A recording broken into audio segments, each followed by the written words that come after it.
Have you ever wondered how programming languages work?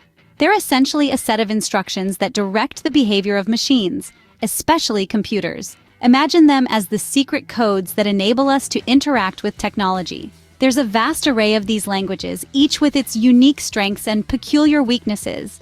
They are the unseen heroes that power the digital world we live in. But why are there so many different programming languages, and how do they differ from each other? Just like human languages, programming languages have different syntax, semantics, and purposes.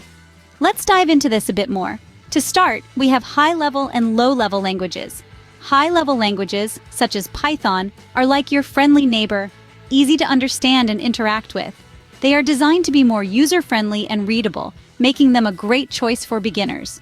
On the other hand, low-level languages like C++ are akin to the mysterious and intriguing person down the street.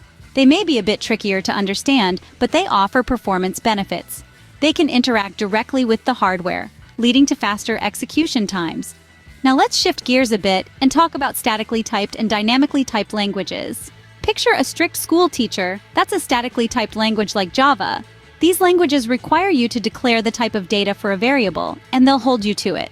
This can help prevent runtime errors and make your code more stable. Dynamically typed languages like JavaScript are more like the fun, spontaneous friend. They offer flexibility as you don't have to declare the data type, allowing for quicker coding. But remember, with great power comes great responsibility. You need to be extra careful to avoid runtime errors. So we see that different languages have their unique strengths, depending on what you want to achieve.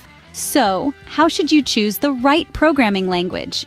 Well, let's circle back to the key points we've discussed.